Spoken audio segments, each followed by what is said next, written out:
I watched my husband Marcus transfer $47,000 from our joint savings account to buy his mistress a Mercedes convertible. What he didn't know was that same morning, I'd received notification that my grandmother's trust fund had matured, making me worth $12.8 million. Before we jump back in, tell us where you're tuning in from, and if this story touches you, make sure you're subscribed, because tomorrow, I've saved something extra special for you. The money he thought would leave me stranded was pocket change, compared to what I'd been hiding for 8 years of marriage. The irony was delicious. While Marcus believed he held all the financial power in our relationship, thinking his real estate business was our lifeline, I sat quietly at our kitchen table in our Westlake Hills home, sipping coffee from a mug that cost more than most people's monthly rent. He had no idea the woman he was about to financially devastate came from Texas oil money that stretched back 4 generations.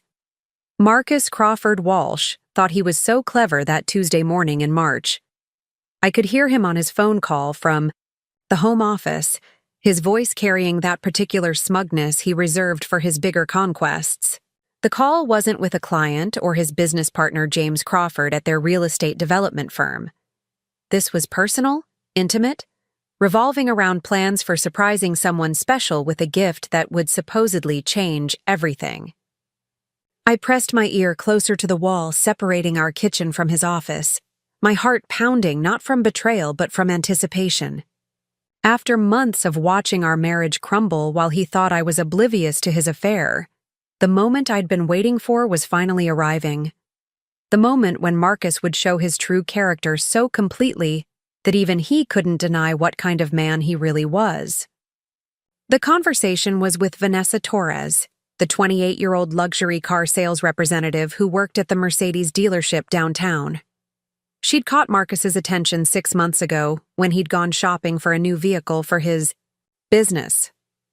What started as flirtation over leather seat options had evolved into stolen lunches, weekend conferences that didn't exist, and late-night meetings to discuss deals that never seemed to close. I knew about Vanessa because I'd hired Detective Mike Rodriguez to document every moment of their relationship. The photographs, receipts, hotel records, text message screenshots, and GPS tracking data filled 3 thick binders locked in my personal safe. Marcus thought his wife was naive, trusting, financially dependent, and completely unaware of his double life. He was wrong on every count, but I'd cultivated that image carefully. 8 years ago when we married, I'd made a conscious decision to hide my family's wealth. 3 previous relationships had taught me that men changed when they discovered my financial background. They became either intimidatingly calculating gold diggers or resentfully emasculated men who couldn't handle being with a woman who had more money than they'd ever see. Marcus had seemed different in the beginning, talking about building something together, about partnership and mutual respect. I wanted to see if that authenticity would last without the complication of my trust fund influencing his behavior. The trust fund itself was a complex creation of my grandmother's estate planning. Established when I was born, it had been designed to mature when I turned 30, with specific provisions that kept it completely separate from any marital assets. My grandmother, Elena Walsh, had been a formidable woman who'd survived the oil boom and bust cycles of Texas, watching too many family fortunes disappear through poor marriages and financial manipulation. Her trust fund structure was designed to protect her granddaughters from exactly the situation I now found myself in. Marcus never questioned why I'd been comfortable taking a lower-paying job at the local art museum instead of pursuing more lucrative career options. He never wondered how I seemed so relaxed about money, never stressed about bills, never pushed him to make more income. He assumed I was simply low maintenance, content to let him be the primary breadwinner while I pursued my passion for art, history, and museum curation. In reality, the interest from my family's various investments was enough to cover my personal expenses several times over.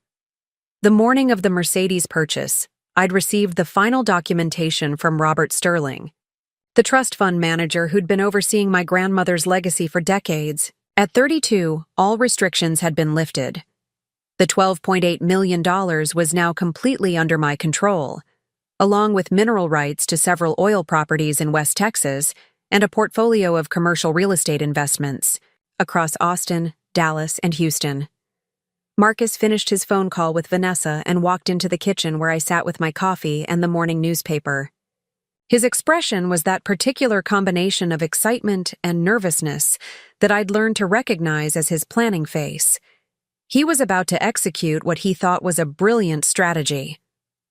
"Good morning, beautiful," he said, pouring himself coffee and leaning against the granite countertop we'd installed last year, the countertop he believed he'd paid for, not realizing I'd quietly covered the cost through a shell account to avoid depleting our joint savings. "Beautiful morning, isn't it?" I looked up from the art section, noting how his eyes wouldn't quite meet mine. After 8 years of marriage, I could read his tells like a poker player. The slight tension in his shoulders, the way he was gripping his coffee mug, the forced casualness of his tone. Marcus was about to make a move that he knew would hurt me, and he was trying to minimize his own guilt by acting normal beforehand. "It is lovely," I agreed, folding the newspaper and giving him my full attention. "Do you have a busy day planned at the office? Any big deals closing?" "Actually, that's what I wanted to talk to you about." Marcus sat down across from me at our breakfast table, the morning sunlight streaming through our windows and highlighting the expensive watch on his wrist. The watch I'd bought him for his last birthday, though he believed it came from his business profits. "Diana, we need to have a serious conversation about our finances." My heart rate quickened, but I kept my expression neutral and concerned. The performance I'd been preparing for was about to begin. Is everything all right? Is the business struggling? No, nothing like that. Crawford and Walsh is doing better than ever. We're actually about to land the biggest development contract in the company's history. Marcus reached across the table and took my hand, his thumb stroking across my knuckles in what he probably thought was a comforting gesture. But that's exactly why we need to make some strategic financial moves right now. I tilted my head, playing the role of the supportive wife who trusted her husband's business acumen completely. "What kind of strategic moves?" "Well, you know how we've been building up our joint savings account? The $47,000 we've accumulated over the past 2 years? Marcus's grip on my hand tightened slightly. "I need to make a temporary withdrawal to secure this new contract. It's an investment opportunity that's going to pay massive dividends. But I need to move quickly before someone else swoops in." The lie was so smooth, so practiced, that I almost admired his technique. Marcus had clearly been rehearsing this conversation, probably with Vanessa's encouragement. The story about a business investment was clever because it played into my assumed ignorance about his work while positioning him as the financial visionary making bold moves for our future. "How much of a withdrawal?" I asked, letting my voice carry just the right amount of concern mixed with trust. "All of it," Marcus said, watching my face carefully for my reaction. "I know it sounds like a lot, Diana, but this deal is going to set us up for life. We're talking about a development project that could net us over $200,000 in profits within the next 6 months. But I need to show good faith to the investors, demonstrate that Crawford and Walsh has the capital to handle a project of this magnitude." I processed this information slowly, the way someone who wasn't financially sophisticated might need time to understand the implications. "So you want to empty our entire savings account for a business deal?" "Temporarily," Marcus emphasized, squeezing my hand again. "Look, I know this is scary. I know you've worked hard to help build up that savings account with your museum salary. But sometimes you have to spend money to make money. This is our chance to really build something significant, to move beyond living paycheck to paycheck and start building real wealth." The irony of that statement was almost overwhelming. While Marcus worried about moving beyond paycheck to paycheck living, I was sitting on enough money to buy his entire real estate development company outright. But I maintained my performance, nodding slowly as if considering the weight of his proposal. "What if something goes wrong?" I asked, voicing the concerns a financially dependent wife might have. What if the deal falls through? That's all the money we have saved, Marcus. That's our emergency fund, our security blanket. Nothing is going to go wrong, Marcus assured me, his confidence radiating the kind of certainty that only comes from believing your own lies. I've been in this business for 12 years, Diana. I know a good opportunity when I see one.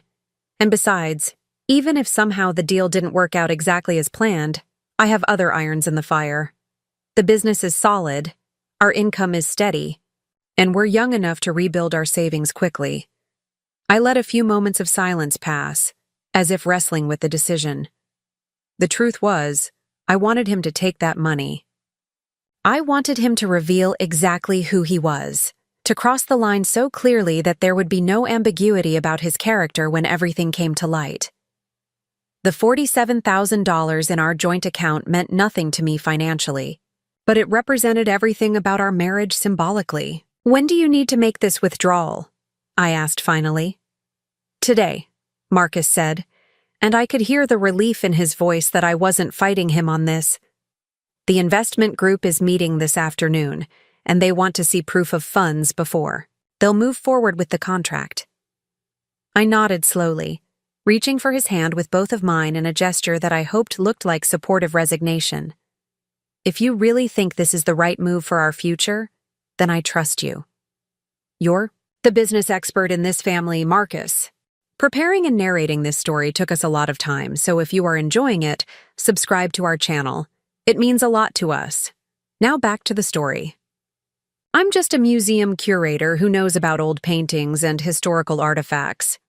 I don't understand high-level financial strategies the way you do.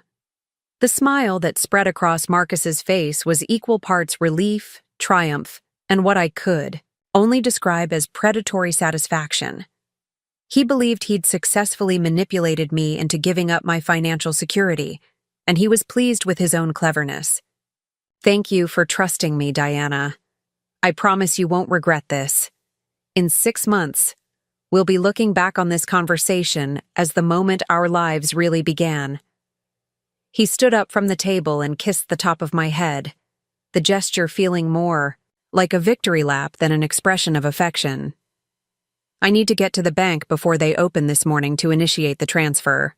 Then I'll head to the office to finalize the paperwork with James and the investment group.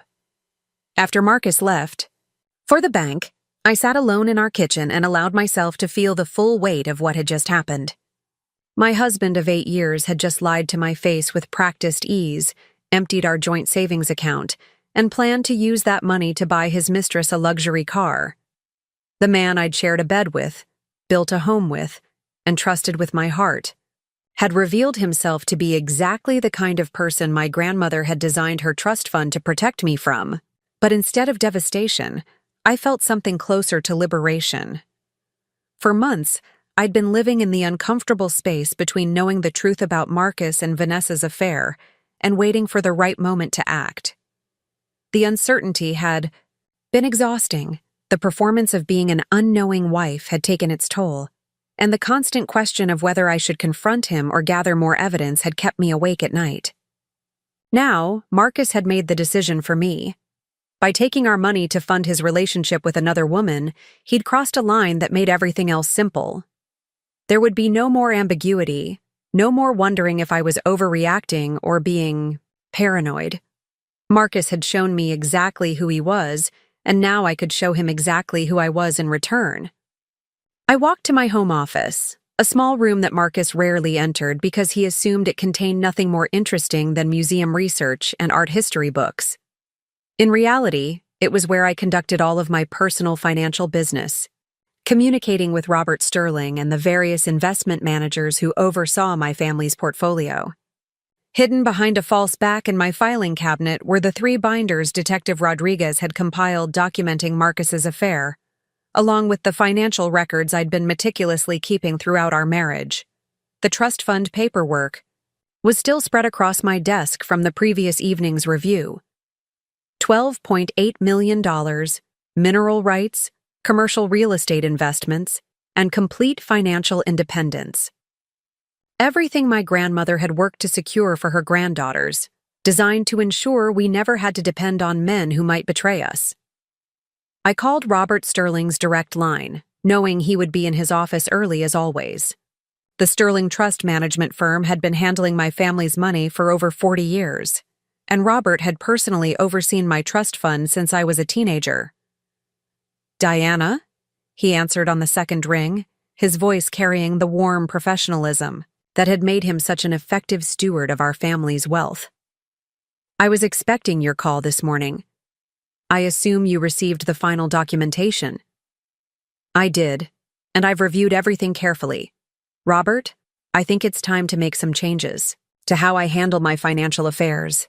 My circumstances have evolved, and I need to prepare for some significant life changes." There was a pause on the other end of the line, and I could practically hear Robert's mind working through the implications of my statement. He'd been managing money for wealthy families long enough to recognize the tone of someone preparing for divorce proceedings.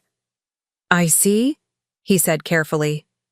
"What kind of changes are we discussing?" "I need to establish completely separate banking relationships, including new accounts that have no connection to my current joint finances. I also want to review the prenuptial agreement I signed before my marriage and understand exactly what protections are in place regarding my trust fund assets." "The prenuptial agreement?" Robert said, and I could hear papers rustling as he pulled my file. "Yes, that document was very carefully crafted. Your trust fund assets are completely protected, including any appreciation or additional income generated from those assets during your marriage. Your husband has no legal claim to any portion of your inheritance or trust fund, regardless of Texas community property laws." "Good," I said, feeling a weight lift off my shoulders that I hadn't even realized was there. "What about establishing the new banking relationships?" "I can have everything set up by this afternoon," Robert assured me. "Separate checking, savings, and investment accounts at 3 different institutions, all completely isolated from your current financial arrangements. I'll also prepare a comprehensive asset statement that you can provide to legal counsel when you're ready to proceed with whatever actions you're considering." "Thank you, Robert. One more thing I need to ask about the oil and mineral rights. What kind of monthly income are we looking at from those properties?" "Currently, about $38,000 per month, though that fluctuates with market conditions. The properties are all in active production, and we've had several inquiries about potential new leases that could increase that income significantly." $38,000 per month. I did the math quickly in my head. Marcus had just stolen $47,000 from our joint account, believing it would leave me financially vulnerable. In reality, my monthly income from just the mineral rights was nearly equal to what he'd taken, and that didn't include the interest and dividends from the rest of my portfolio. After finishing my call with Robert Sterling, I spent the rest of the morning researching divorce attorneys in Austin. I wanted someone with experience handling high-net-worth divorces, someone who understood the complexities of protecting substantial assets while navigating Texas family law. Catherine Brooks came highly recommended, with a reputation for being both strategically brilliant and absolutely ruthless when necessary. I scheduled a consultation for the following week, giving myself time to gather all the documentation I would need and to let Marcus fully commit to his course of action. If he was going to buy Vanessa a Mercedes convertible with our joint savings, I wanted him to complete that transaction before I revealed the true nature of our financial situation. By noon, I received a text message from Marcus confirming that the bank transfer had been completed. His message was brief and businesslike, noting that the funds had been moved and that he would update me later about how the investment meeting had gone. No acknowledgement of the significance of what he'd just done, no recognition that he'd just emptied our shared security blanket for what I knew was actually an expensive gift for his mistress. I spent the afternoon at the museum, throwing myself into work on a new exhibition featuring Texas women artists from the early 20th century. The irony wasn't lost on me that I was curating a show about strong, independent women who had navigated challenging circumstances to create something meaningful with their lives. In many ways, I was about to join their ranks. My colleague Lisa Chen found me in the conservation lab around 3 o'clock, working on a painting restoration that required the kind of detailed, methodical attention that helped calm my mind during stressful periods. "You seem unusually focused today," Lisa observed, settling into the chair beside my workstation. "Everything okay at home?" Lisa was the only person in my life who knew about my family's financial background.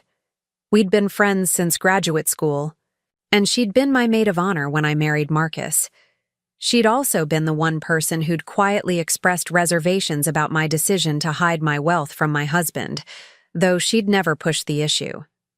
"Actually, I think everything is about to become very clear at home," I said, setting down my brush and turning to face her. "Marcus emptied our joint savings account this morning to make what he told me was a business investment." Lisa's expression shifted immediately, her eyebrows rising as she processed the implications of that statement. "And you know it's not actually for business?" "I know exactly what it's for, and I have documentation to prove it." "Lisa, I think it's time to stop pretending to be someone I'm not." We talked for another hour, Lisa providing the kind of supportive, practical advice that only comes from a friend who's known you long enough to understand both your strengths and your blind spots.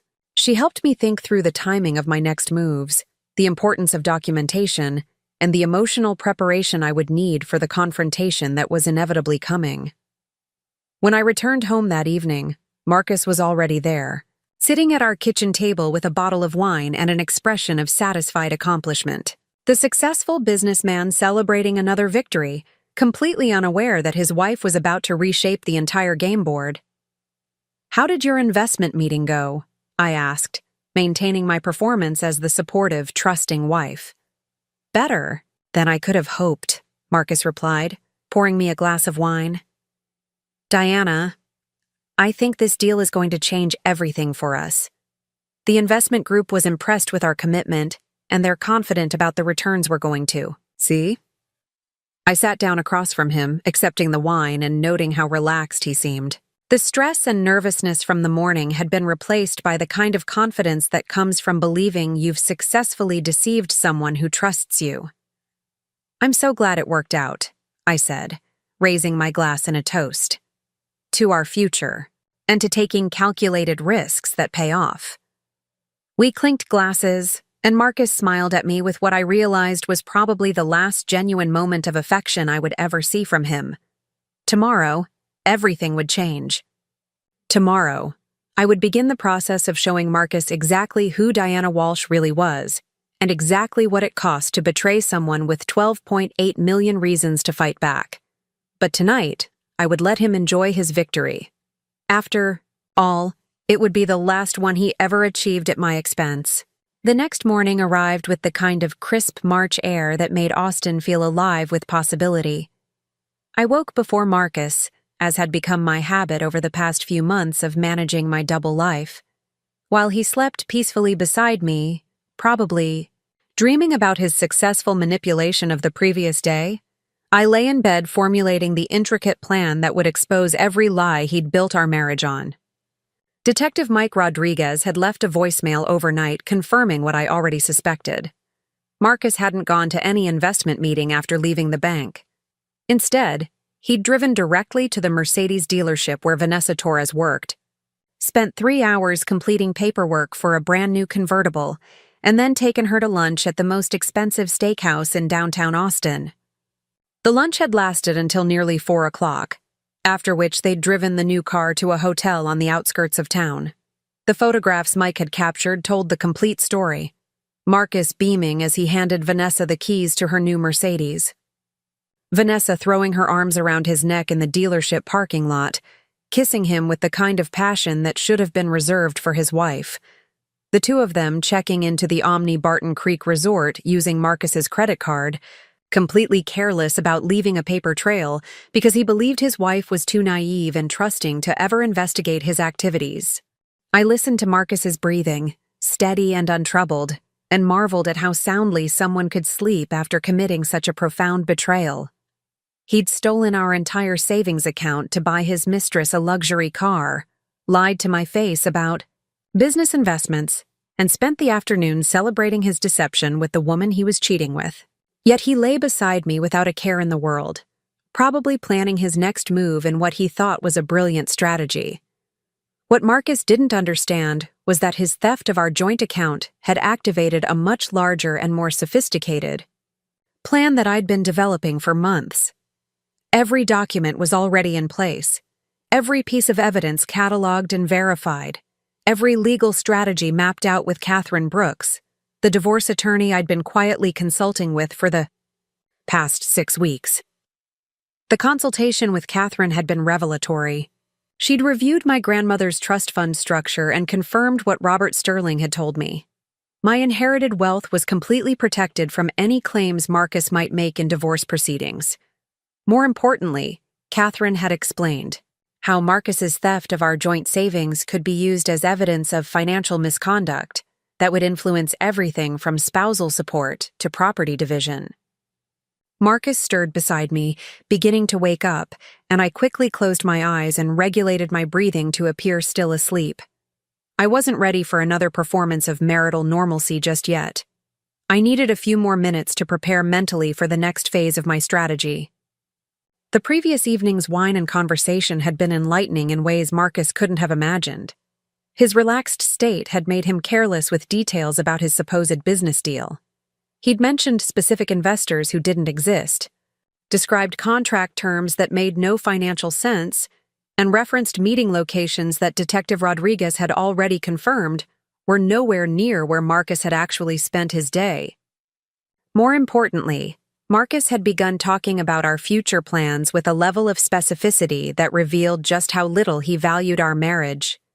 He'd mentioned wanting to travel more, suggested we should consider moving to a larger house, and even brought up the idea of starting a family, all while knowing he was actively planning to leave me for Vanessa Torres. I slipped out of bed quietly and made my way to the kitchen, where I began my morning routine of coffee and newspaper reading. But today's newspaper held a surprise that would accelerate my timeline considerably. The business section featured a prominent article about Crawford and Walsh Real Estate Development landing a major municipal contract worth over $15 million. Marcus's company was indeed about to close the biggest deal in its history, exactly as he'd told me. But the timing meant that his financial deception was even more calculated than I'd realized. Marcus had stolen our savings not because he needed capital for a business investment, but because he wanted to buy Vanessa an expensive gift while his company was on the verge of its most profitable year ever. He hadn't taken our money out of financial necessity. He'd taken it out of pure selfishness and disrespect. When Marcus finally emerged from our bedroom, showered and dressed in one of his expensive suits, he seemed to be in an exceptionally good mood. He hummed while pouring his coffee, kissed my cheek with more affection than he'd shown in months, and actually asked about my plans for the day as if he genuinely cared about my answer. "Good morning, beautiful," he said, settling into his usual chair across from me. "You seem to be up early today. Everything all right?" I looked up from the business section, where the article about his company's success was prominently featured. "Just reading about your company's big municipal contract. Congratulations, Marcus. $15 million is incredible." For just a moment, I saw surprise flicker across his face. He clearly hadn't expected me to be reading the business news or to understand the significance of the municipal contract. It was another small reminder that Marcus consistently underestimated my intelligence and awareness. "Thank you," he said, recovering quickly. "That's actually part of what's going to make yesterday's investment so profitable. When word gets out about the municipal contract, property values in certain areas are going to skyrocket. The timing couldn't be better for the development project I invested in." Another lie, delivered with the same smooth confidence he'd perfected over months of deception. Marcus was doubling down on his fictional business investment, probably because he needed to maintain the storyline for several more weeks while he figured out how to transition from stealing my money to leaving me entirely. "That's wonderful," I said, folding the newspaper and giving him my full attention. "I have to admit, Marcus, I was nervous about emptying our savings account yesterday. But reading about your company's success makes me feel much better about taking financial risks." The smile that spread across Marcus's face was everything I needed to see. He was pleased with himself for manipulating me so successfully, proud of his ability to maintain his deception, and completely confident that he was in control of our situation. It was exactly the mindset I needed him to have for what was coming next. "Actually, there's something else I wanted to discuss with you," Marcus said, his tone shifting slightly to something more serious. "I've been thinking about our conversation yesterday, about building real wealth and securing our future. Diana, I think it might be time for us to consider some bigger changes in how we handle our finances." I tilted my head, playing the role of the interested but financially unsophisticated wife. "What kind of changes?" "Well, for starters, I think we should consolidate more of our financial decision-making." Marcus leaned forward slightly, his expression taking on the focused intensity he used when presenting business proposals.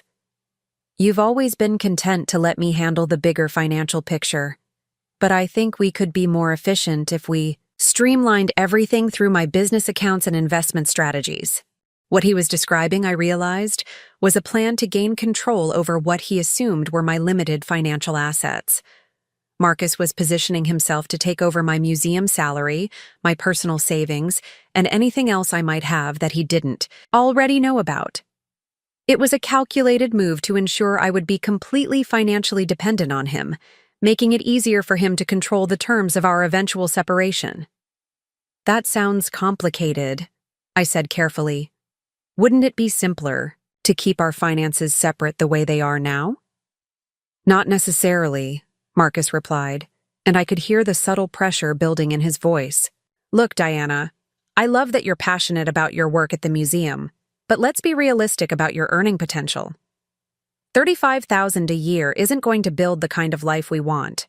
If we pool everything together and let me manage our investments through the business, we could be looking at significant growth over the next few years." He was asking me to turn over control of my financial independence to the man who had just stolen our joint savings to buy his mistress, a Mercedes. The audacity was breathtaking, but it also confirmed something important about Marcus's long-term strategy. He wasn't planning to leave me immediately. He was planning to systematically gain control over every aspect of my financial life first, ensuring that when he eventually left, I would be completely dependent and powerless. "I need to think about something that's significant," I said, maintaining my facade of consideration mixed with slight uncertainty. "Consolidating our finances feels like a big step. Can I have some time to process this?" "Of course," Marcus said, reaching across the table to squeeze my hand. "I don't want you to feel pressured, Diana. This is about building our future together, making smart decisions that benefit both of us. Take all the time you need." After Marcus left for work, I sat alone in our kitchen and felt the full weight of his calculated manipulation settle over me. He hadn't just stolen our money on impulse. He'd stolen it as part of a larger strategy to gain financial control over me, while simultaneously planning his exit from our marriage. The level of premeditation was staggering, and it confirmed that every moment of our recent interactions had been performance on his part. I called Catherine Brooks and moved up our scheduled consultation to that afternoon. The conversation with Marcus had revealed new dimensions to his deception that needed to be addressed in my legal strategy. Catherine's office was located in a sleek downtown building, her reputation for handling complex divorce cases evident in every detail of her professional presentation. "Diana," Catherine said as she reviewed the notes from our previous meeting, "what you're describing sounds like financial abuse with intent to isolate. The theft of your joint savings, combined with his attempts to consolidate control over your income, establishes a clear pattern of manipulative behavior that will work strongly in your favor." I handed Catherine the photographs and documentation Detective Rodriguez had compiled, along with the bank records showing Marcus's theft and the Mercedes purchase. As she reviewed the evidence, I could see her attorney's mind working through the implications and possibilities. "This is excellent documentation," Catherine noted, spreading the photographs across her desk. "Your husband was remarkably careless about covering his tracks." The timeline from bank withdrawal to car purchase to hotel registration creates an airtight case for financial misconduct and adultery. "What I haven't told you yet," I said, taking a deep breath before revealing the information that would change everything, "is the full extent of my financial situation. Catherine, I need to show you something that's going to alter our entire strategy." I handed her the trust fund documentation Robert Sterling had provided, watching her expression shift as she processed the significance of what she was reading. $12.8 million in assets, with monthly income streams that dwarfed anything Marcus could imagine. The prenuptial agreement that protected everything, and the legal structure that made my wealth completely separate from our marital property. "Diana," Catherine said slowly, looking up from the documents with the expression of amazement mixed with professional excitement, "this changes absolutely everything. Your husband has no idea what he's dealing with, does he?" "None whatsoever," I confirmed. "Marcus thinks he married a financially dependent museum curator who relies on his real estate business for security. He has no idea that his wife has more money than his company will make in its entire lifetime." Catherine spent the next hour walking me through the legal implications of my situation. Because of my grandmother's careful estate planning, Marcus had no claim to my trust fund assets regardless of Texas community property laws. More importantly, his theft of our joint savings while I had substantial undisclosed assets actually strengthened my position in any divorce proceedings. We discussed timing, strategy, and the various ways I could choose to reveal my financial situation. Catherine recommended what she called the nuclear option, a complete exposure of both Marcus's theft and my wealth simultaneously, designed to maximize the shock value and legal advantage. "I want to document everything," I told Catherine. "Every lie, every theft, every moment of deception. When this is over, I want there to be no question about what kind of man Marcus really is." That evening, Marcus returned home later than usual, claiming he'd been working late on the municipal contract details. In reality, Detective Rodriguez had photographed him having dinner with Vanessa at a romantic restaurant on the other side of town, both of them admiring her new Mercedes in the parking lot before spending another evening at the same hotel. Marcus's lies were becoming more elaborate and frequent, his storytelling more creative as he juggled his deception of me with his relationship with Vanessa. He told me about fictional business meetings, invented client dinners, and created an entire alternative schedule that bore no resemblance to his actual activities. What was most striking about this period was how much effort Marcus was putting into maintaining his false narrative. He was researching actual business terminology to make his lies more convincing, creating fake email threads to support his stories, and even going so far as to have his business partner James provide alibis for meetings that never occurred. The level of planning and coordination required for Marcus's deception was actually impressive in its scope and detail. He wasn't just cheating on me. He was constructing an elaborate alternate reality designed to hide his betrayal while positioning himself to gain complete financial control over what he assumed was my limited economic independence. But Marcus's careful planning had a fatal flaw. He'd built his entire strategy on the assumption that his wife was exactly who she appeared to be, a trusting, financially naive, professionally limited woman who could be manipulated and controlled through traditional means. He had no idea that the woman he was deceiving had resources that made his entire real estate business look like a neighborhood lemonade stand. As the days passed, I continued my own careful documentation, while Marcus escalated his deception. Detective Rodriguez provided daily reports on Marcus and Vanessa's activities, their increasing boldness as they grew more confident that I was completely unaware of their relationship. Meanwhile, Robert Sterling and Catherine Brooks worked together to prepare what we privately referred to as the revelation package: financial statements, asset valuations, legal analyses, and strategic recommendations for the moment when I would stop pretending to be the woman Marcus thought he'd married and start being the woman my grandmother had raised me to become. The transformation was already beginning inside me. 8 years of hiding my true capabilities financial resources, and family background had been exhausting in ways I was only beginning to understand. Playing the role of someone smaller, less capable, and more dependent than I actually was had required constantly diminishing myself to preserve Marcus's comfort and ego. But as I prepared to reveal the truth about who Diana Walsh really was, I felt something I hadn't experienced in years: the complete freedom to be myself without apology or limitation. Soon, Marcus would learn that stealing from me hadn't left me vulnerable and dependent. Instead, it had liberated me from the last constraints of a marriage built on his lies and my performance. The countdown had begun. Within days, Marcus Crawford, Walsh would discover that the woman he'd been systematically betraying and financially abusing was worth more money than he would ever see in his lifetime.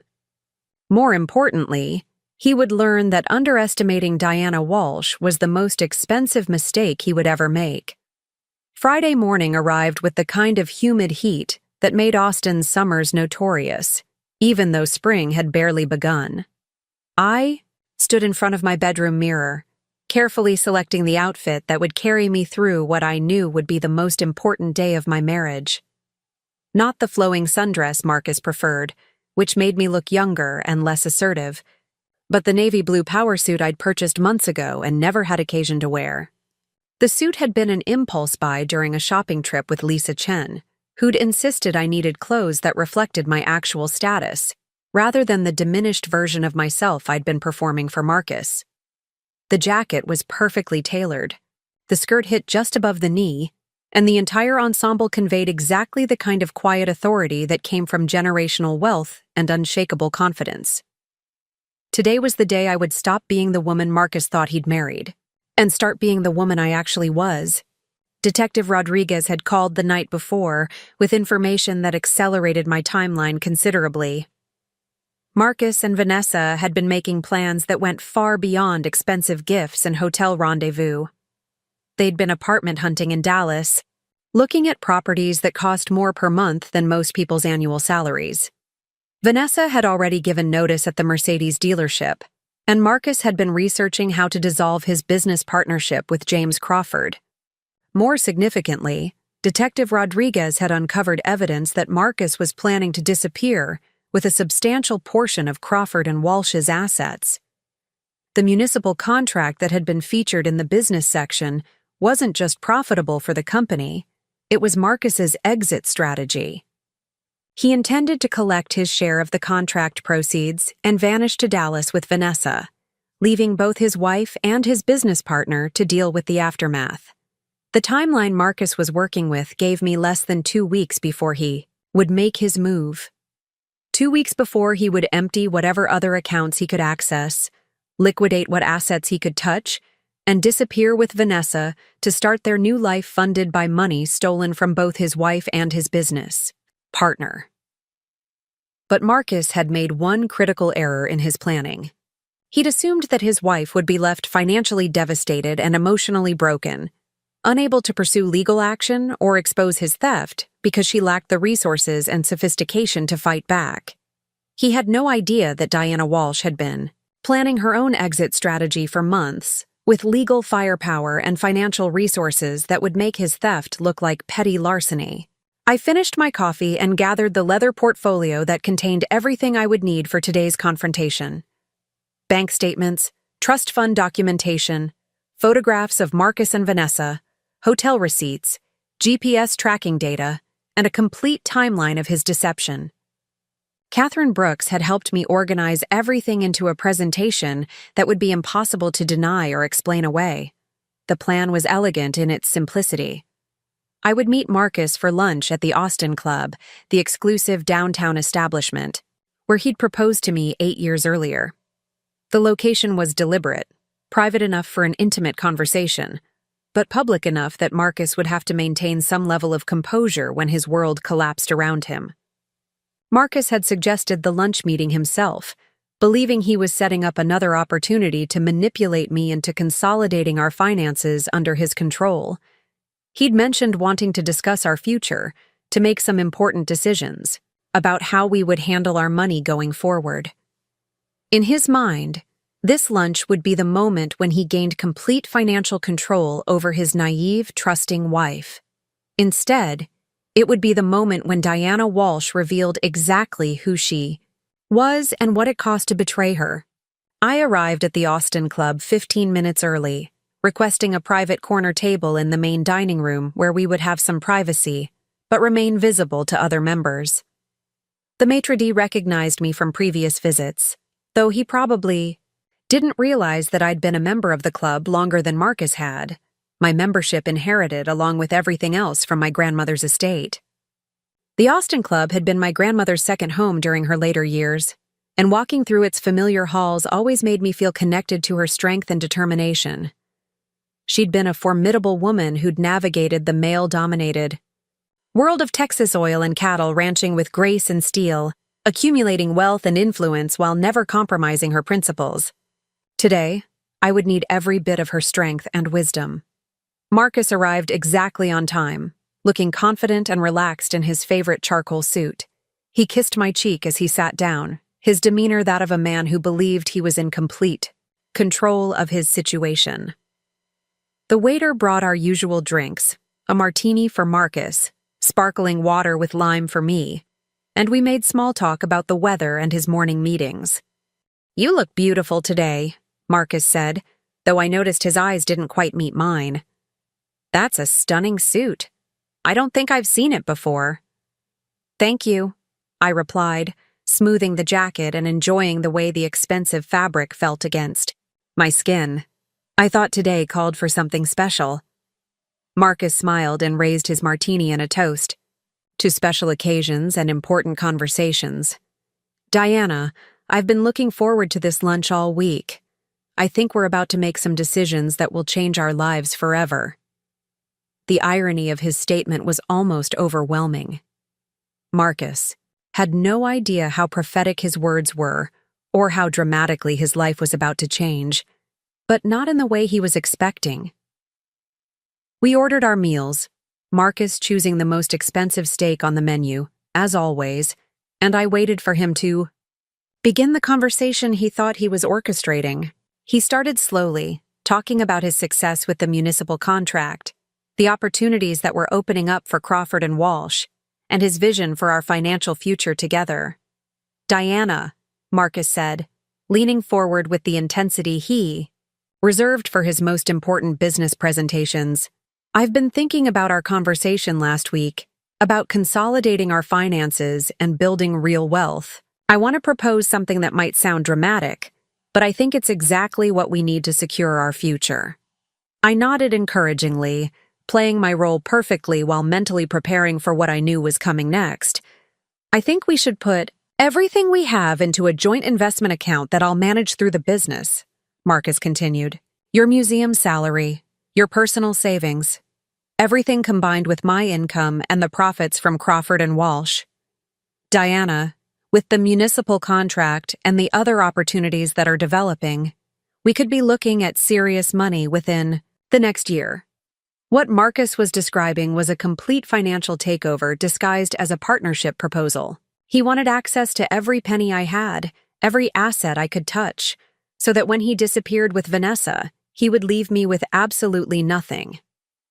"That sounds like a significant commitment," I said carefully. "What would happen to my personal, financial security if something went wrong with the business?" "Nothing's going to go wrong," Marcus assured me, his confidence radiating the kind of certainty that only comes from believing your own lies. "But even if there were unexpected challenges, Diana, you have to trust me. I've been managing money and building wealth for years. This is what I do." The waiter brought our meals, and Marcus continued his pitch while cutting into his steak. He painted a picture of our future together that was compelling in its detail and completely fictional in its foundation. Trips to Europe, a larger house in Westlake Hills, maybe even a vacation home in Colorado, all funded by the financial empire he claimed to be building through his business acumen and investment expertise. What Marcus didn't know was that I could afford to buy everything he was describing with the interest income from my trust fund, without touching the principal. His grand vision of wealth accumulation was pocket change compared to what my grandmother had already secured for me. Marcus, I said when he paused in his presentation, I appreciate your confidence in our financial future, but I need to share something with you that might change your perspective on our situation. I reached into my leather portfolio and withdrew the first document, placing it on the table between us. It was a bank statement from my personal account at First National Trust and Investment, showing a balance that made Marcus's eyes widen with surprise. Diana, he said, staring at the statement, where did this money come from? This shows over $200,000 in your personal account. I had no idea you had this much saved. That's just one account, Marcus. I placed the second document on the table, then the third, watching his expression shift from surprise to confusion to something approaching alarm. These are statements from my various investment accounts, all managed through Sterling Trust Management. Marcus's hands trembled slightly as he picked up the statements, his eyes scanning the numbers with growing disbelief. Diana, I don't understand. These accounts show millions of dollars. How is this possible? I waited until he'd looked through all the financial statements before placing the final document on the table. The trust fund summary prepared by Robert Sterling, complete with asset valuations, income projections, and a detailed breakdown of my grandmother's estate. Marcus, I said quietly, watching his face drain of color as he processed what he was reading. I am Elena Walsh's granddaughter.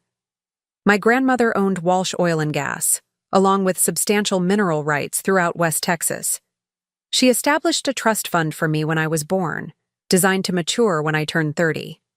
The silence that followed was deafening. Marcus stared at the documents, his brain clearly struggling to reconcile the woman he thought he'd married with the financial reality spread out before him. The wife he'd been systematically deceiving and financially abusing was worth more money than he would ever see in his lifetime. This is $12.8 million, Marcus whispered, his voice barely audible. Diana, you've been sitting on $12.8 million our entire marriage? I've been protecting it, I corrected him. My grandmother designed the trust fund structure specifically to shield family wealth from potential marital complications. She'd seen too many fortunes disappear through divorce and financial manipulation. Marcus looked up from the documents, his eyes meeting mine for the first time in the conversation. Why didn't you tell me? Diana, we've been married for 8 years. Why would you hide something this significant from your husband? I leaned back in my chair, feeling the weight of 8 years of performance finally lifting from my shoulders. Because I wanted to know who you really were, Marcus. I wanted to see if you would love and respect me without the complication of my family's money influencing your behavior. The truth was settling over Marcus like a cold fog, and I could see his mind working through the implications of what I'd revealed. His wife wasn't the financially dependent woman he'd been manipulating. She was independently wealthy beyond his comprehension, and every move he'd made based on his assumption of her vulnerability had been a catastrophic miscalculation. Marcus, I continued, reaching into my portfolio for the next set of documents. I know about Vanessa Torres. I know about the Mercedes convertible you bought her with our joint savings. I know about the apartment you've been looking at in Dallas, and I know about your plans to leave both me and James Crawford after you collect your share of the municipal contract. I placed the photographs on the table one by one. Marcus and Vanessa at the Mercedes dealership. The two of them checking into hotels, romantic dinners at expensive restaurants. The complete documentation of their affair, compiled over months of professional surveillance. Marcus's face had gone completely white, his hands shaking as he picked up the photographs. Diana, I can explain this. It's not what it looks like. It's exactly what it looks like, I replied calmly. Marcus, you stole $47,000 from our joint account to buy your mistress a luxury car. You lied to my face about business investments while you were actually planning to abandon your wife and business partner. You've been systematically trying to gain control over my finances while secretly planning your exit strategy. The other diners in the restaurant continued their conversations, completely unaware of the drama unfolding at our corner table. Marcus sat frozen, staring at the evidence of his betrayal, while his carefully constructed world collapsed around him. "How long have you known?" he asked finally, his voice hollow with defeat. "I've known about Vanessa for 6 months," I said. "I've been documenting everything, Marcus. Every lie, every theft, every moment of deception. I wanted to give you the opportunity to be honest with me, but instead, you've proven exactly what kind of man you are." Marcus tried to speak, but I held up my hand to stop him. I wasn't finished. "Yesterday, you asked me to consolidate our finances, under your control.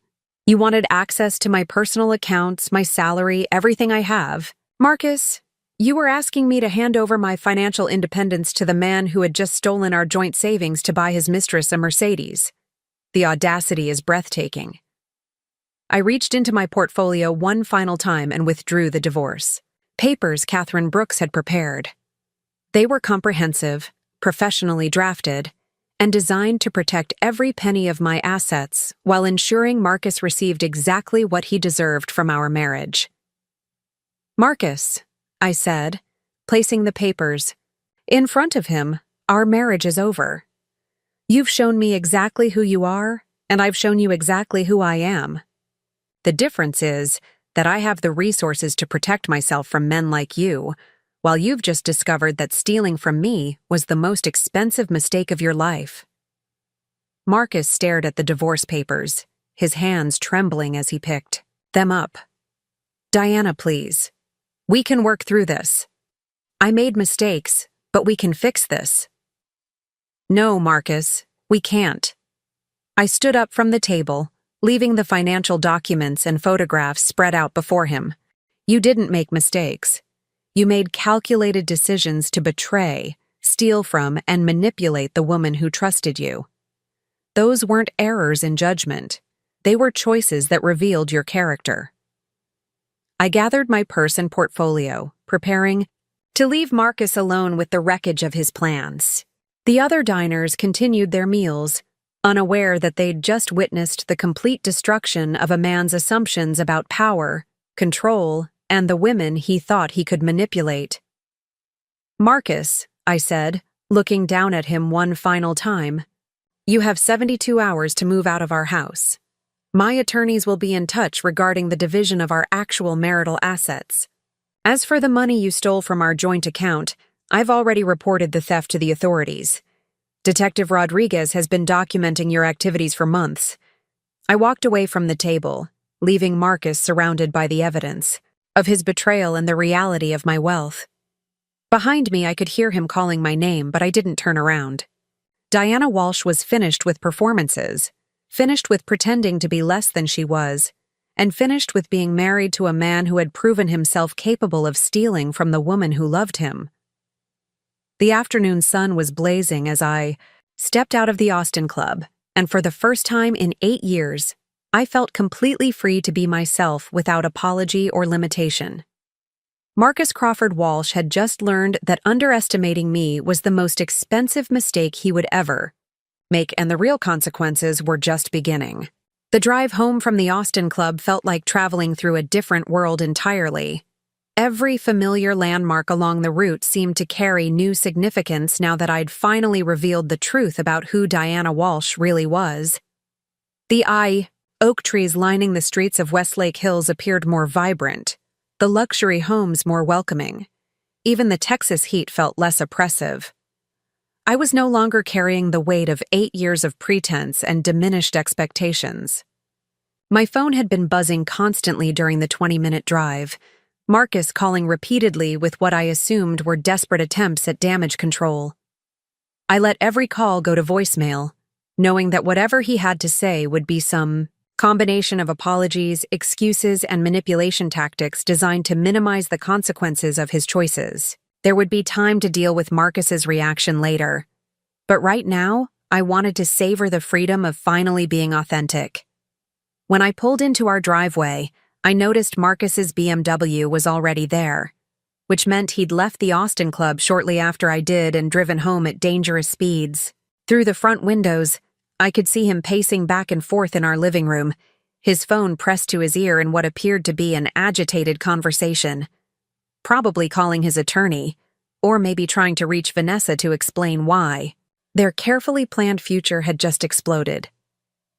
I sat in my car for a few minutes, watching Marcus through the window and marveling at how different he looked now that his facade had been stripped away. Gone was the confident businessman who'd been manipulating me for months. In his place was a man who'd just discovered that every assumption he'd made about power, control, and financial security had been catastrophically wrong. The house key felt different in my hand as I unlocked the front door. This wasn't our house anymore. It was my house. The mortgage had been paid off years ago through a series of anonymous payments I'd made through shell companies, though Marcus had never questioned our mysteriously low housing expenses. Like so many other aspects of our life together, he'd simply accepted the financial comfort without investigating its source. Marcus ended his phone call abruptly when he heard me enter, spinning around with an expression that mixed desperation, anger, and something that might have been genuine fear. His expensive suit was wrinkled, his tie loosened, and his normally perfect hair was disheveled from running his hands through it repeatedly. "Diana, we need to talk," he said, his voice carrying a tone of forced authority that no longer had any effect on me. "I've been thinking about what happened at lunch, and I think there are some serious misunderstandings that need to be cleared up." I set my purse and portfolio on the marble foyer table, taking my time to remove my jacket and hang it carefully in the coat closet. Everything I did was deliberate and unhurried, a stark contrast to Marcus's frantic energy. After 8 years of jumping to accommodate his needs and responding to his demands, I was finally operating on my own timeline. "What misunderstandings would those be, Marcus?" I asked, walking into the living room and taking a seat in the leather armchair that had always been his preferred spot for conducting serious conversations. The power dynamic shift was immediate and unmistakable. Marcus remained standing, beginning to pace again as he launched into what sounded like a rehearsed speech. "Diana, I know how the situation with Vanessa must look, but you have to understand that it's not what you think. Yes, I made some mistakes, but it's not like I was planning to leave you or anything permanent. It was just a temporary situation that got out of hand." The audacity of his explanation was breathtaking. Marcus was trying to minimize months of calculated deception and financial theft as a temporary lapse in judgment. He was still attempting to manipulate me, still believing that the right combination of words could somehow undo the evidence I'd presented at lunch. "Marcus," I said calmly, "I have photographs of you and Vanessa apartment hunting in Dallas. I have documentation of you researching how to dissolve your business partnership with James. I have evidence of you planning to liquidate assets and disappear after collecting your share of the municipal contract. This wasn't a temporary situation that got out of hand. This was a systematic plan to steal everything you could and abandon everyone who trusted you." His pacing stopped abruptly, the reality of how much I actually knew hitting him like a physical blow. "Diana, how long have you been spying on me? How long have you been planning this ambush?" "I've been protecting myself," I corrected him. "Marcus, you stole $47,000 from our joint account to buy another woman a luxury car. You lied to my face about business investments while you were actually funding your affair. You've been trying to manipulate me into giving you control over my finances while secretly planning to leave me with nothing. I didn't ambush you, Marcus. I simply documented your choices and prepared for the consequences." Marcus's attorney had apparently advised him to try a different approach, because his demeanor suddenly shifted from defensive to what he probably thought was conciliatory. "Diana, look, I know I've made some serious mistakes, but we can work through this. We can go to counseling. I can end things with Vanessa. We can rebuild our marriage. You don't have to throw away 8 years over some bad decisions." Some bad decisions, I repeated, letting the phrase hang in the air between us. Marcus, you didn't accidentally fall into bed with another woman. You didn't mistakenly steal our savings account. You didn't inadvertently plan to abandon your wife and business partner. These were deliberate, calculated choices that revealed who you really are. I stood up from the armchair and walked to the window overlooking our backyard. The perfectly manicured lawn and swimming pool that Marcus had always taken credit for maintaining. In reality, I'd been paying for landscaping and pool service through the same shell company that handled most of our household expenses. Marcus, there's something else you need to understand about our financial situation, I said, turning back to face him. The mortgage on this house was paid off 3 years ago. The cars we drive, the furniture we own, the art on these walls, the vacations we've taken, all of it was funded by my family's money, channeled through various holding companies to maintain the fiction that you were the primary breadwinner. The color drained from Marcus's face as he processed the implications of what I was telling him. For years, he'd been living in a house I owned, driving cars I'd paid for, enjoying a lifestyle I'd funded, all while believing he was the successful businessman supporting his financially dependent wife. That's impossible, Marcus whispered. I've been paying the mortgage. I've been covering our expenses. Diana, I've supported you throughout our entire marriage. No, Marcus, you haven't. I walked to the bar cart in the corner of our living room and poured myself a glass of water, taking my time while he stood frozen in the middle of the room. You've been paying for groceries and utilities and your personal expenses. Everything else, everything significant, has been covered by my trust fund income. You've been living in a world I created and funded while believing you were in control. The phone in Marcus's pocket began buzzing again, and he pulled it out with trembling hands. The caller ID displayed Vanessa's name, and I could see him debating whether to answer in front of me or let it go to voicemail. Go ahead and take it, I said. I'm sure she's wondering why her luxury car payments might be in jeopardy.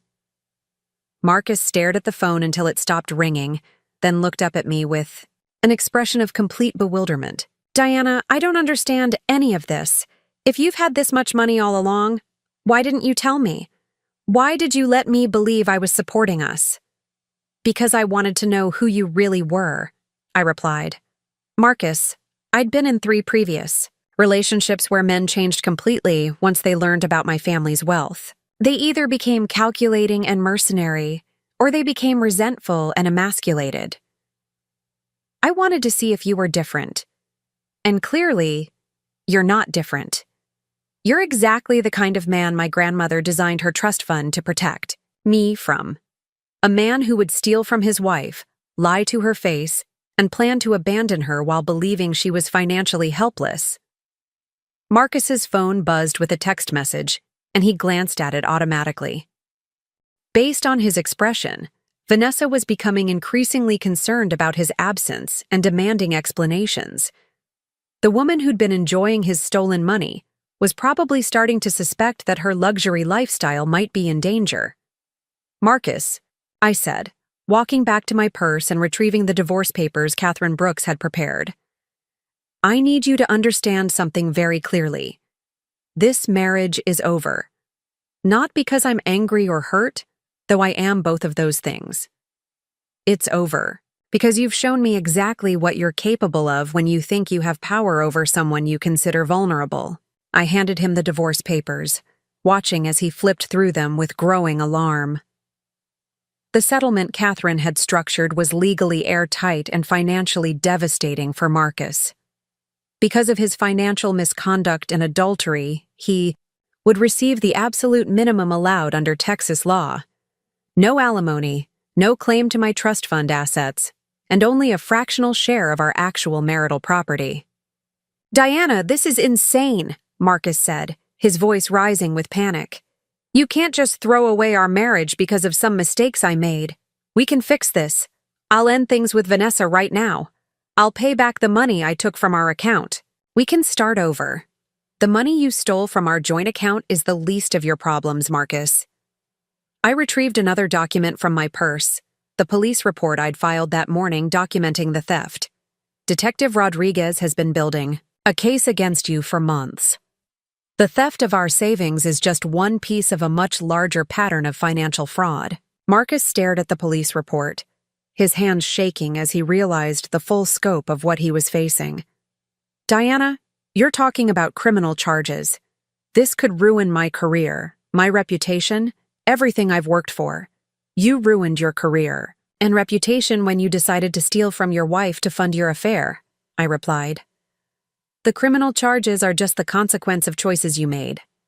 Choices that revealed who you really are when you think nobody is watching. His phone rang. Again, Vanessa's name flashing on the screen with increasing urgency. This time, Marcus answered it, his voice strained and desperate as he tried to explain why he couldn't meet her for their planned evening together. I can't tonight, Vanessa, he said, turning away from me as if that would provide privacy. Something's come up at home. Family emergency. No, I can't explain right now. I'll call you later. The conversation was brief and obviously unsatisfying for Vanessa, who was clearly demanding more information than Marcus was prepared to provide. When he hung up, he looked at me with an expression of complete defeat. She doesn't know, does she? I asked. Vanessa has no idea that the man buying her expensive gifts and promising her a luxurious future in Dallas is actually financially dependent on the wife he's been betraying. Marcus slumped onto the couch, his head in his hands, the weight of his situation finally settling over him completely. Diana, what do you want from me? What will it take to make this go away? This isn't going away, Marcus. I sat down across from him, maintaining the calm authority that had replaced years of performance and accommodation. You made choices that have consequences. Legal consequences, financial consequences, and personal consequences that can't be undone by apologies or promises to change. I leaned forward, making sure he was looking directly at me. Marcus, you have 72 hours to remove your personal belongings from this house. After that, the locks will be changed and you'll be considered trespassing if you return without permission. Your access to all joint accounts has been frozen, and your attorney will receive a complete accounting of our marital assets within the week.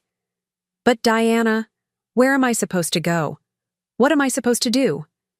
Marcus's voice carried a desperation I'd never heard before, the sound of a man whose carefully constructed world had collapsed entirely.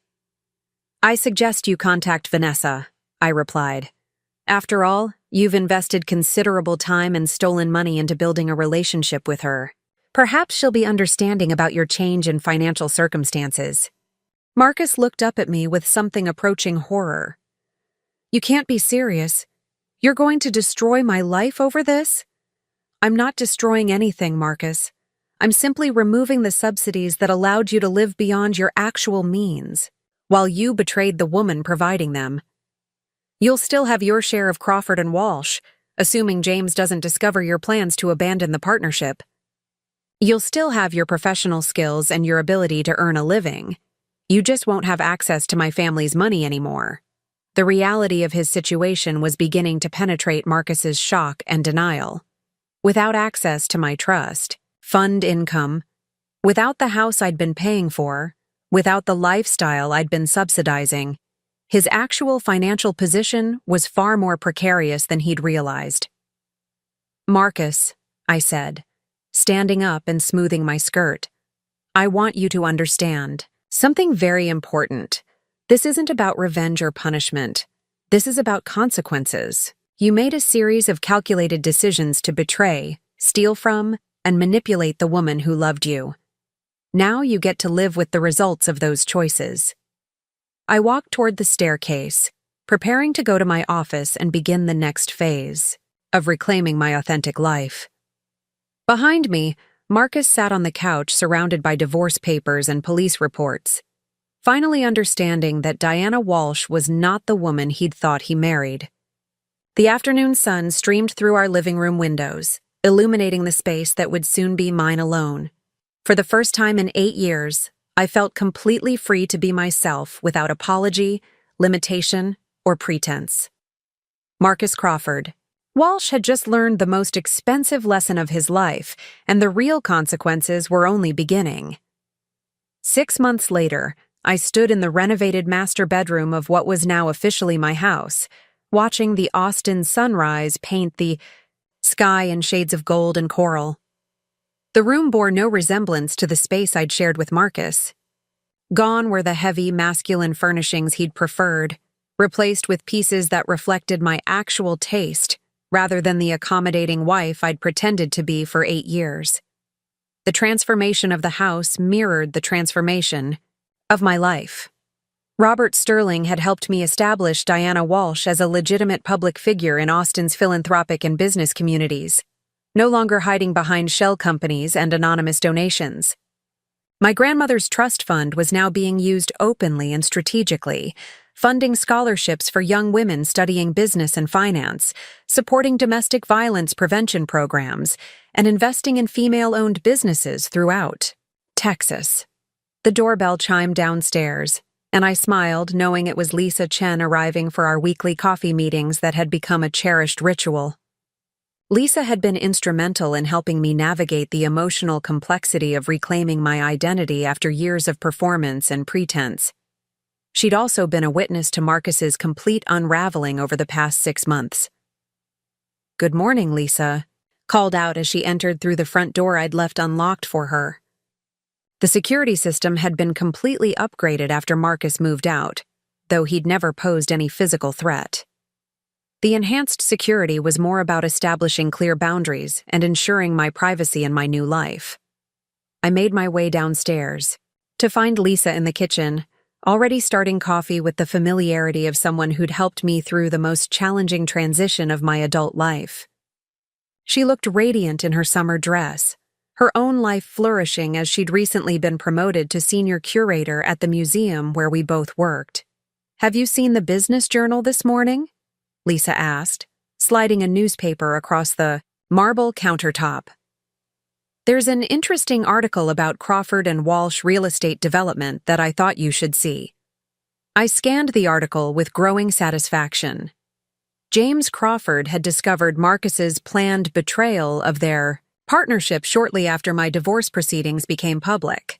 The subsequent investigation had revealed that Marcus had been systematically stealing from the company for months, diverting funds that should have gone toward business development into personal accounts he'd planned to access during his escape to Dallas with Vanessa.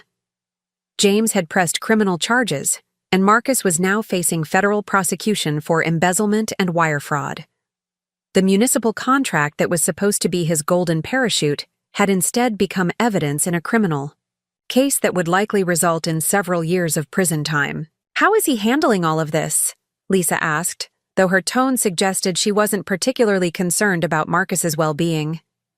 "Not well," I replied, pouring coffee into 2 mugs and settling into the breakfast nook that had been completely redesigned after Marcus's departure. "Detective Rodriguez keeps me updated on the legal proceedings. Marcus tried to flee to Mexico last month, but he was arrested at the airport. Apparently, Vanessa had already emptied what remained of his personal accounts and disappeared." The brio relationship between Marcus and Vanessa had imploded spectacularly once she realized that his promises of wealth and luxury had been funded by stolen money from both his wife and business partner. The Mercedes convertible had been repossessed when Marcus could no longer make payments, and Vanessa had quickly moved on to more financially stable prospects. Lisa shook her head with a mixture of amazement and disgust. The man really thought he could steal millions of dollars and just disappear to start a new life. The arrogance is incredible. The most remarkable aspect of Marcus's downfall wasn't the criminal charges or financial ruin, though both were significant. It was watching someone who'd built his identity around controlling and manipulating others discover that his power had always been an illusion. Marcus had never been the successful businessman he'd portrayed himself as. He'd been a moderately competent real estate agent who'd married into wealth without realizing it. "Catherine Brooks called yesterday with an update on the divorce settlement," I said, settling into my chair with my coffee. "The final paperwork has been processed, and Marcus's claim to any portion of my assets has been definitively rejected by the court. The prenuptial agreement held up perfectly, just as my grandmother intended. And your trust fund remains completely protected? Completely, I confirmed. More than that, the publicity around the case has actually been beneficial for my public profile. The business community has embraced Diana Walsh as someone who represents both old Texas money and modern financial sophistication. I've been invited to join 3 different corporate boards this month alone. The irony wasn't lost on me that Marcus's attempt to destroy my financial security had actually elevated my status in Austin's business and social circles. His betrayal had forced me to step out of the shadows and claim my place as Elena Walsh's granddaughter, bringing recognition and opportunities I'd never sought while hiding behind my modest museum curator persona. My phone buzzed with a text message from Robert Sterling, updating me on the latest developments in my investment portfolio. The trust fund had grown by over $2 million in the 6 months since I'd stopped hiding my wealth, benefiting from strategic investments and business opportunities that required active management rather than passive concealment. Speaking of business opportunities, Lisa said, pulling out her tablet to show me something she'd been researching. I've been thinking about your idea for the Women's Entrepreneurship Foundation. I found some interesting models from other cities that might work well here in Austin. We spent the next hour discussing plans for the foundation that would use my grandmother's wealth to support female business owners throughout Texas. It would be my most visible philanthropic project, requiring me to take a public leadership role that would have been impossible while I was maintaining the fiction of being Marcus's financially dependent wife. The foundation represented everything my grandmother had hoped her trust fund would achieve. Rather than simply preserving wealth for future generations, it would actively work to create opportunities for women who faced the same challenges Elena Walsh had navigated in the male-dominated world of Texas business. Lisa, I said, as we reviewed the foundation plans. Sometimes I wonder what would have happened if I'd been honest with Marcus from the beginning. If I'd told him about my family's money when we first got married. You mean wonder if he would have turned out to be a different person? Lisa's expression was skeptical. Diana, men like Marcus don't change based on circumstances. They reveal who they really are when they think they have power over someone vulnerable. If you'd told him about your wealth, he probably would have tried to manipulate and control you in different ways. The insight was probably accurate. Marcus's fundamental character wouldn't have been different regardless of what he'd known about my financial situation. He'd demonstrated a willingness to lie, steal, and betray when he thought it served his interests. Those weren't personality traits that emerged because of specific circumstances. They were core aspects of who he was as a person. My phone rang with a call from Catherine Brooks, who'd become not just my attorney but a trusted advisor on navigating my new public profile as a wealthy businesswoman. Diana, Catherine said when I answered, I have some news about Marcus that you should know. His criminal trial has been moved up to next month, and the prosecutor is expecting a plea agreement. He's looking at significant prison time regardless of how he proceeds. How significant? I asked, though I realized I felt no satisfaction at the prospect of Marcus's imprisonment. His downfall had been the natural consequence of his choices, but watching someone's life collapse completely wasn't as gratifying as I'd expected it to be. Probably 5 to 7 years if he pleads guilty, potentially longer if he tries to fight the charges and loses. Catherine paused before continuing. Diana, there's something else. Marcus's attorney has been asking about the possibility of you providing a character reference or victim impact statement that might influence his sentencing. I considered the request carefully. Marcus had stolen from me, lied to me, and planned to abandon me while believing I was financially helpless. But he'd also been my husband for 8 years, and there had been genuine moments of happiness before his true nature emerged. I'll think about it, I told Catherine. Let me talk to Detective Rodriguez and see what kind of statement might be appropriate. After ending the call, I sat quietly in my kitchen, reflecting on how completely my life had transformed since that Friday morning when I'd confronted Marcus at the Austin Club. The woman who'd been hiding her wealth and diminishing her capabilities was gone, replaced by someone who owned her power and used it purposefully. Lisa was reviewing the foundation documents when she looked up at me with a curious expression. "Do you ever regret it? The years of pretending to be someone smaller than you actually were?" I thought about the question seriously before answering. Part of me regrets the lost time, the opportunities I didn't pursue because I was maintaining a fiction. But those 8 years taught me things about myself that I couldn't have learned any other way.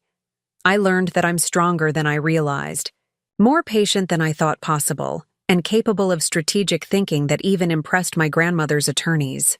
More importantly, I learned the difference between authentic relationships and performance-based ones. The friends and colleagues who knew me as Marcus's wife were connected to a character I was playing. The people in my life now know Diana Walsh, as she actually is, and those relationships are deeper and more meaningful. The afternoon passed quickly as Lisa and I finalized plans for the foundation launch event, scheduled for the following month at the Austin Club. The location was deliberate, transforming the site of Marcus's humiliation into a celebration of women's financial empowerment and entrepreneurship. As evening approached, I walked Lisa to her car and stood in my driveway looking at the house that was now completely mine. The mortgage had been officially transferred to my name, the deed updated to reflect my sole ownership, and every trace of Marcus's presence erased from the property records. The house itself felt different now that it reflected my authentic taste rather than our compromised marital style. The art on the walls was from my personal collection, accumulated over years of quiet purchases that Marcus had never paid attention to. The furniture was elegant but comfortable, chosen for my preferences rather than his need to project success and masculinity. That evening, I received an unexpected phone call from James Crawford, Marcus's former business partner. We'd spoken briefly during the divorce proceedings, but he'd largely avoided contact while dealing with the criminal investigation of Marcus's theft from their company. "Diana," James said when I answered, "I wanted to call and apologize for not reaching out sooner. I've been dealing with the legal mess Marcus created, but I should have checked on you months ago. Thank you for calling, James. I know this has been complicated for everyone involved. I also wanted to tell you that I had no idea about Marcus's financial situation or his relationship with Vanessa. If I'd known what he was planning, I would have warned you immediately." James's voice carried genuine regret and concern. "I believe you, James." Marcus was very good at compartmentalizing his deceptions and keeping different parts of his life separate. There was a pause before James continued. "Diana, I hope this isn't inappropriate, but I wanted to ask if you might be interested in discussing some business opportunities. Crawford Real Estate is rebuilding after Marcus's departure, and I've been looking for investors who understand both the local market and ethical business practices." The conversation that followed was illuminating in ways I hadn't expected. James was intelligent, principled, and genuinely remorseful about his partnership with Marcus. More importantly, he treated me as a serious business partner rather than someone's wife who'd unexpectedly inherited money. We scheduled a meeting for the following week to discuss potential investment opportunities, and I realized that my emergence as a public figure in Austin's business community was creating possibilities I'd never considered while hiding behind my museum curator identity. As I prepared for bed that night, I reflected on the complete transformation of my circumstances over the past 6 months. Marcus was facing criminal prosecution and financial ruin, consequences that flowed directly from his decisions to steal from both his wife and business partner. Vanessa had disappeared with whatever money she could extract from him before his schemes collapsed. Meanwhile, Diana Walsh had emerged as a prominent figure in Austin's philanthropic and business communities, using her grandmother's wealth openly and strategically for the first time in her adult life. The trust fund that had been designed to protect me from men like Marcus was now being used to protect other women from similar exploitation and manipulation. I stood at my bedroom window looking out over the city skyline, knowing that tomorrow would bring new opportunities to build something meaningful with the resources my grandmother had preserved for me. The foundation would launch within months, providing capital and support for female entrepreneurs throughout Texas. My investment portfolio was generating returns that could fund scholarships, business development programs, and domestic violence prevention initiatives for years to come. Marcus Crawford Walsh had stolen $47,000 from our joint account, believing it would leave me vulnerable and dependent. Instead, his theft had liberated me from the last constraints of a marriage built on his lies and my performance, revealing a woman worth $12.8 million who was finally ready to use her power without apology or limitation. The lesson my grandmother had tried to teach me through her trust fund structure was now completely clear. Wealth wasn't just about financial security. It was about the freedom to be authentic, the power to protect yourself from exploitation, and the responsibility to use resources purposefully for positive change. As I drifted off to sleep in my beautiful home that was finally, completely mine, I smiled thinking about the foundation launch, the business opportunities with James Crawford, and the life I was building as the woman Elena Walsh had raised me to become. Marcus had taught me what betrayal looked like, but he'd also taught me what strength looked like when it was finally allowed to emerge from the shadows. Up next, you've got 2 more standout stories right on your screen. If this one hit the mark, you won't want to pass these up. Just click and check them out.